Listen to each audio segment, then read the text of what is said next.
दोस्तों नमस्कार, स्वागत है आपका एक बार फिर से आप सभी का हमारे इस YouTube चैनल में। दोस्तों इस वक्त की महत्वपूर्ण खबरों के साथ आपके साथ जुड़ रहे हैं। तो बता दें कि देश में जितने भी आशा कार्यकर्ता, आंगनबाड़ी कार्यकर्ता, आशा फैसिलिटेटर, वैक्सीन कुरियर, जीविका दीदी, तमाम महिला कर्मचारी के साथ साथ ANM और NHM के जितने भी कर्मचारी सहित सभी कर्मियों को लेकर बहुत बड़ी खुशखबरी निकलकर सामने आ रही है। आगे बढ़ने से पहले आपको बता देना चाहते हैं कि संसद में आप लोगों के लिए स्मृति ईरानी जो कि है वो 10,000 रुपये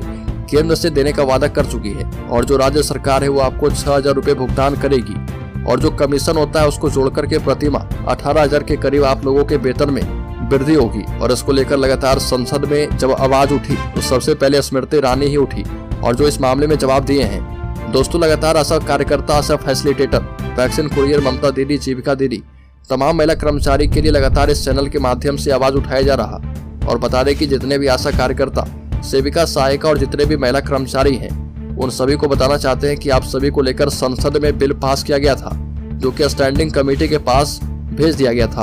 और स्टैंडिंग कमेटी ने रिपोर्ट दी है जिसमें नए कानून का रास्ता खुल गया है, जिसमें तमाम वर्ग के आशा कार्यकर्ता, आशा फैसिलिटेटर,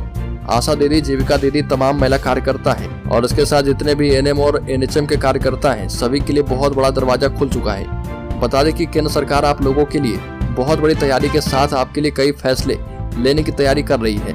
केंद्र सरकार आपके लिए पॉलिसी पर काम कर रही है और केंद्र सरकार तमाम विभाग में जो फाइल अटकी है उसे खंगाल रही है और फाइल खंगालने के साथ ही साथ उस विभागीय मंत्री को फाइल आगे बढ़ाने का निर्देश दे रही है। बता दें कि केंद्र में मंत्री स्मृति ईरानी विभिन्न महिला कर्मचारी के लिए काफी जागरूक दिख रही है। संसद भवन में भी स्मृति ईरानी ने अपने सरकार से महिला कर्मी के लिए निर्णय लेने एवं बजट जारी करने का आदेश दिया है। और बता दें कि संसद में देश के तमाम राज्य के आशा कार्यकर्ता, सेविका, सहायिका, आशा फैसिलिटेटर, ममता दीदी, तमाम महिला कर्मचारी के साथ साथ NHM और ANM कर्मचारी को सरकार अपने अंशदान के तौर पर 10,000 रुपये भुगतान करे।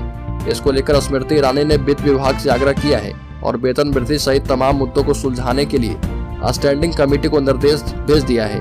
केंद्र सरकार से आप लोगों को 10,000 और राज्य सरकार से 6,000 रुपये के साथ DA सहित इंक्लूड करके इसमें दिया जाएगा। सभी चीजें सरकार जोड़कर देने का प्रयास करेगी और इस महंगाई में और भी कई बड़ी आपदाओं में इन कर्मी ने काम किया है और लगातार वर्षा का मौसम हो या फिर भीषण गर्मी, चाहे भीषण ठंड, हर समय ये कर्मी जो है डटे रहते हैं। लगातार WHO, वर्ल्ड हेल्थ ऑर्गेनाइजेशन भी आशा कार्यकर्ता के पक्ष में खड़ी नजर आ रही है और वो मानदेय वृद्धि के लिए एक महत्वपूर्ण कारक आने वाले दिनों में साबित होने वाली है। और बता दें कि आज हमारा देश कोरोना जैसे बीमारी से निजात पाए हुए है और उसमें सबसे बड़ा किसी का योगदान है तो उसमें नाम आता है ANM, GNM, आशा कर्मी, आंगनबाड़ी कार्यकर्ताओं का। और देश ने इन जैसे बीमारी से जो निजात पाया है उसमें इन कर्मी का बड़ा योगदान था। बता दें कि इन सभी कर्मी की फाइल 2019 में भी कमेटी के द्वारा बनाई गई थी और इसको लेकर बिहार के उप मुख्यमंत्री सम्राट चौधरी ने कहा कि विभागों के सेक्रेटरी, प्रधान सचिव को खत लिखते हुए ये कहा गया है कि नियोजित कर्मी के मानदेय और पारिश्रमिक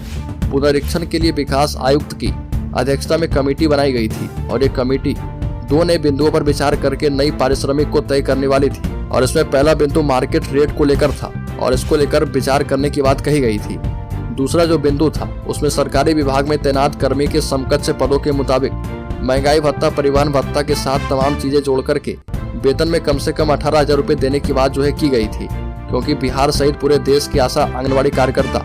आशा फैसिलिटेटर, वैक्सीन कुरियर, ममता दीदी, जीविका दीदी सहित तमाम कर्मचारी के साथ NHM और ANM कर्मी के द्वारा ये मांग की गई थी कि सरकार हमें कम से कम 28,000 वेतन निर्धारित कर दे, क्योंकि सरकार अभी इतना पैसा देने के मूड में दिखाई नहीं देती है। बता दें कि फिलहाल 18,000 मानदेय पर बातें बनती हुई दिखाई दे रही है। 28,000 का वेतन सरकार देने के मूड में नहीं है और इसके लिए लगातार जो है प्रयास राज्य से लेकर केंद्र स्तर पर हो रहा। साथ ही ये भी बता दें कि अगस्त महीने से ही कहीं कहीं आशा कार्यकर्ताओं को मानदेय नहीं दिया गया है, उनको पारिश्रमिक या फिर मानदेय नहीं दिया गया है। इसको लेकर सरकार से जो है वार्ता की गई है।